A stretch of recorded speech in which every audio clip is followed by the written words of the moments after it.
I am Ferdinand Marcos, and I am the President of the Republic of the Philippines. I stand today on behalf of 110 million Filipinos. Hello, University again. Shoutout sa inyo mga beswa. Mayroon tayong upload videos, updates. Okay? Ito po guys yung year 2024 ng sa war on drugs under the Marcos administration. Alam niyo naman si Pangulong Marcos Jr. ay talaga naman napaka-organized yung kanyang pamumuno. Very maaliwalas ang kanyang pamumuno. Ganun talaga pag very well experienced ang isang pinuno, isang politician. Alam na alam niya talaga paano sugpuin or paano magiging alerto ang ating mga kapulisan. Siyempre, siya po ang Commander-in-Chief no? So, dahil dito mga bes, i-updates ko sa inyo, no? Yung kabuuan ng mula January hanggang December 2024. No? Na taliwas doon sa sinasabi ni Digong at saka ni Basti na, talamak daw ang droga sa panahon ni Pangulong Marcos Jr. Which is baliktad po yun, no? Actually, sinuplak ni Yusek Castro yan no, ng PCO. So dahil dyan guys, ito basahin ko po sa inyo, okay? Kaya saludo tayo sa mga autoridad, mga kapulisan natin ngayon ay talagang very smooth ang kanilang mga galaw at nagtatrabaho sila ng mabuti, no? They do their duty. Ika nga, nung panahon ni Digong guys, grabe. Hindi naman lahat ng kapulisan, yung iba talagang napasama sila. Ngayon ang daming nakakulong. Sabi ni Digong siya daw ang bahala sa kanila. Siya ang bahala, pero tingnan mo, nakakulong yung mga ibang pulis dahil lang sa kanya. Bakit kanyo? Sana rin po yung tinatawag na reward system. Kasi yung mga reward system na yan, no? Masamang pala yung gawain, So dahil dito guys, no, para kompleto detalyo pa, basahin ko po sa inyo. Dito guys, no, PBBM 2024 report. Ayan. The Philippines recalibrated anti-drugs strategy under the bagong Pilipinas delivered significant result in 2024. Oh, di ba guys? Di kayo naloka. Sabi po ng ng Philippine National Police and of course ang PTB. So dahil dito guys, from January 1 to November 16, ayan, no? To November 16 ito, last 2024, sabi ko December So malapit-lapit na din. From January 1 to November 16, authorities conducted 42,849 anti-drugs operation leading to the arrest of 143 and 371 individuals in the recovery of illegal drugs worth of 40.9 billion. Biro nyo yun guys, sa loob ng isang taon. Hindi kayo naloka. Sa panahon ni Digong, walang ganyan, mga kababayan, Hindi ko na i-research yung kabuuan sa kanya. Basta, alam po natin lahat, brutal po ang kanyang war on drugs. Hindi naman daw talaga totoo yung war on drugs niya, sabi ni Mr. Las Cañas, Yung dating pulis na, yung hitman niya, di ba? Gawa-gawa lang daw yun. Kumbaga front lang, no? Para sabihin, talagang ginagawa yung kanyang pangako. No, yung pala na pako. Di ba 6 months sabi niya mawalan droga, yung pala hindi. Yung pala napako yun lahat. Ang dami pong ang daming pangako ni Digong na napako tulad ng yung bigas, sabi niya gawin daw 7 pesos. Yung pala hindi. Lalong tumaas pa kamo, no? Actually sa panahon niya mataas ang kilo ng bigas, no? Tuloy. These achievements demonstrate the government's unwavering commitments in combating the drugs menace for the benefits of communities. Oh, di ba social? So kayo makakita niyan? Di ba guys, sabi ko sa inyo talagang basta magaling ang isang pangulo, solid sa experience pagdating sa pamumuno at politika. Asahan mo po si Pangulong Marcos Jr. ang the best. Si Digong ang experience na lang, mayor lang sabi nga nila naging piskal siya. Wala naman siyang naipanalong kaso. Di kayo naloka. Lawyer ka nga. 'Di ba? Ano ang pinaka malaking experience ang pinanggalingan mo. Wala.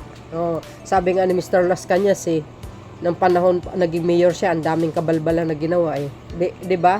Kaya nga iniimbestiga ni dating Senator Laila de Lima yan yung quarry sa Davao. Di ba? Dahil iniimbestiga niya yun, ay muntikan si dating Senator Laila de Lima na pinapapatay ni Dugas. Si Mr. Las Cañas ang mismo nagsabi, mga kababayan. Tuloy. Sabi dito guys, ayan recalibrated war on drugs under the bagong Pilipinas. Siyempre, the best yan talaga si Pangulong Marcos Jr. no? Kaya hangang-hanga talaga tayo dyan. Kaya inggit na inggit ito mga dilis guys. Galit na galit Yung bang ibig sabihin, binabati ko sang Pangulo, wala naman basihan, di ba? Nakita nila si PBBM pero si Digong, hindi nila nakita. Kasi puon nila Kahit mali ang ginagawa, kinakampihan pa din. No? Sabi po dito, anti-drugs campaign, January 1 to November 16, 2024. Conducted operation, 42,849. goes. Palakpakan natin ang ating mga kapulisan. Ang napakaganda yung kanilang pamumuno ngayon under the PNP Chief Marbel at saka yung mga dares. Siyempre, ang kanilang Commander-in-Chief na si PBBM. The best, di ba? Ito naman niya. Tuloy. Sabi po dito guys, anti-drugs campaign. Agay. Arrested, no? Ilan ang na-aresto? Sa loob ng isang taon lang yan, guys, Tingnan nyo naman kung gaano kadami yan, mga kababayan. 143,000. Agay, 371. Goes. Anti-drug campaign siya na arrested yung mga nahuli. Siyempre, including na po yan yung mga tawag dito, yung mga banyaga at mga locals. Grabe kasi, ang tindi. Ang akala kasi nila, itong mga banyaga na ito, si Digong pang nakaupo. Malas kayo. Iba ang Marcos administration ngayon, guys. Yung operation nila, conducted operation, 42,000. Grabe, matindi. Ito. Yung source ay PNP. Agay. Anti-drug campaign, July 1, 2022.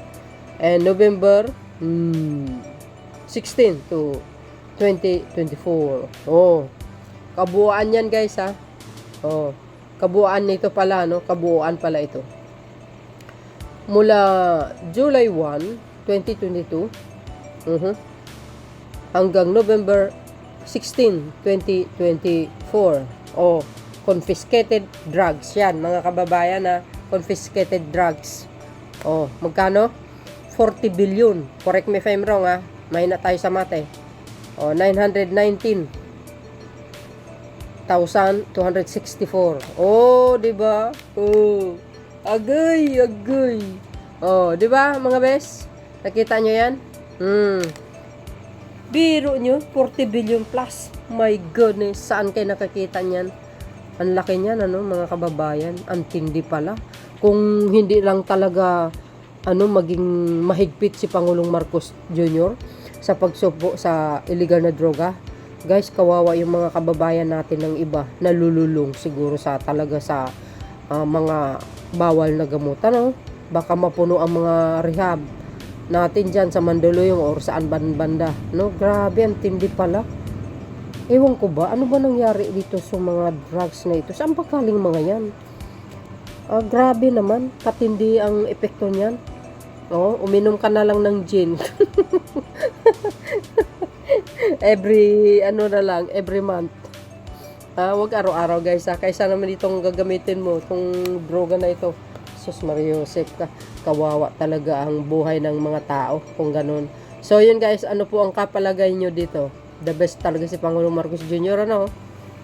Sabi sa inyo galing niya talaga mamuno. Kaya saludo ako sa kanya talaga.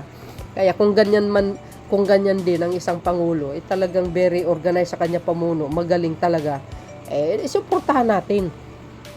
Hindi naman porque Marcos loyalist ako mga kababayan. Ang ibig ko sabihin, kahit sinong mga ika nga, kahit sinong pangulo ang upo sa Malacanang, basta maganda ang pamumuno niya, no?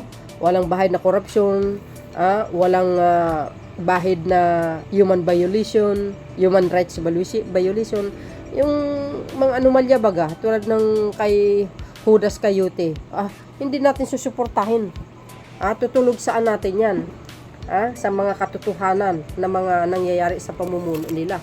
Pero pag ang isang pangulo ay maganda ang kanyang pamumuno, why not? 'Di ba? I-spread natin ang good news. Kahit sino pa ang namumuno sa Malacanang, suportahan natin. Kasi maka-Pilipino tayo eh.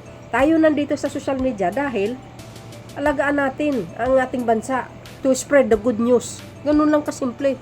Hindi yung fake news. So yun guys, ang pinaka-latest updates video ko sa inyo. Maraming salamat sa inyong watching. Well, saludo tayo sa ating mga kapulisan. And of course, sa Marcos administration. Bye bye bye and babush. God bless Philippines.